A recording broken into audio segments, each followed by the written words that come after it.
So this week's Friday Foursome, Novabug's Friday Foursome is about four gaming-related items that you've always wanted to have, and they can be anything, any crazy thing that you can think of. Well, I've been thinking about this, and I can think of a couple of things, but not in any particular order. I'm just throwing this together, basically. The first thing that really comes to mind, when I started my retro gaming collection, the first thing that I bought was actually two cabinets, because I found out that they were cheap, and I really wanted a Galaga PCB, and I wanted a Crazy Kong one, and I could buy them cabinet and all for 75 euros, which is very affordable. But you know, the cabinets aren't, you know, they don't match the game, and they're kind of shoddy, and I mean, they work and you can stand up, but basically I could have put together a couple of pieces of wood, and you know, the most important thing in these things is the screen and the controls and the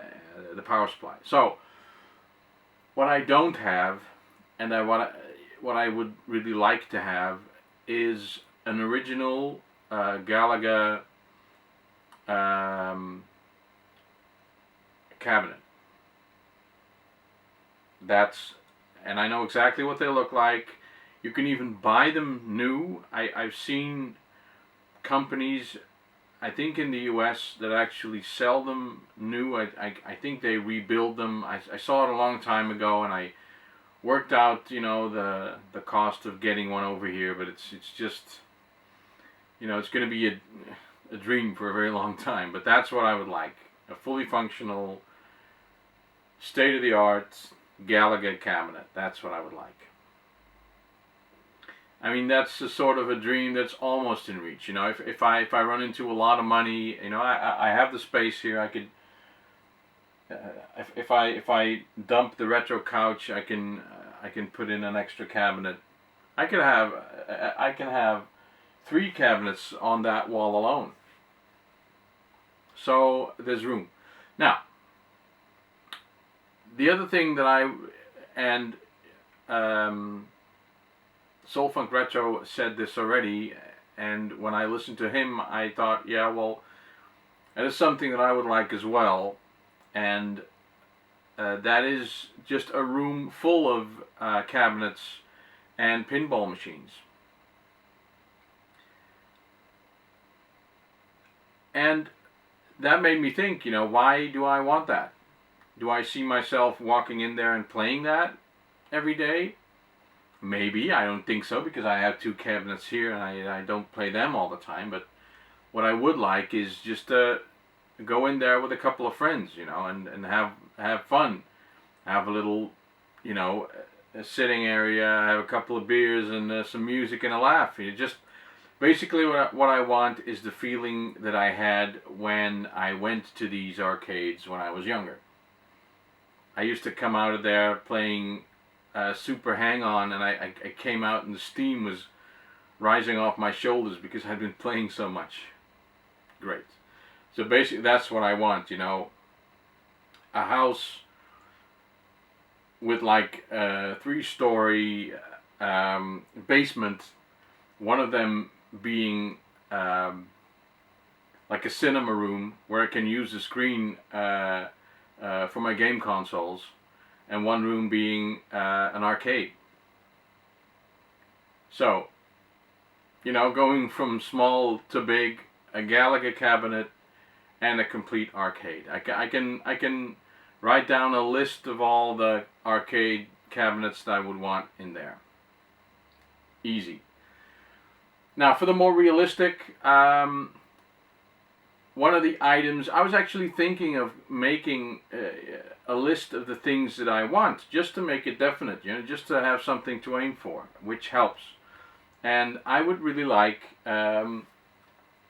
for my ZX Spectrum a solution to have an SD card, so that I don't have to load tapes anymore. Because I've tried that, you know, I've done a video on it. I've tried connecting the tape recorder. I've tried connecting alternate audio sources, and basically it's a hassle.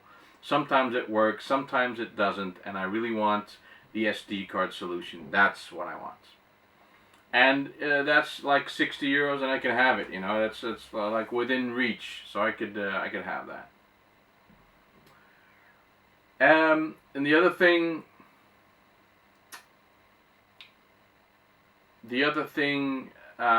would be a ColecoVision. And I could probably just go out and get one, ColecoVision, because they're there. And one friend of mine used to have one, and it actually had good games on it. And I didn't want to believe it, because it had such funky ass controllers. You know, I just couldn't believe as a kid that anyone in their right minds would make a controller like that for a video game console. I just didn't get that. Being used to the Atari 2600 and you know, the micro-switched joysticks that you could buy for it. And then they came out with these weird keyboard-like paddle thing wheels. I just didn't understand. But now that I'm, you know, old and wise, I can look beyond that and see that the ColecoVision actually has a couple of very good games. So that's one that I would, you know, I wouldn't mind having. That's one that's on my list.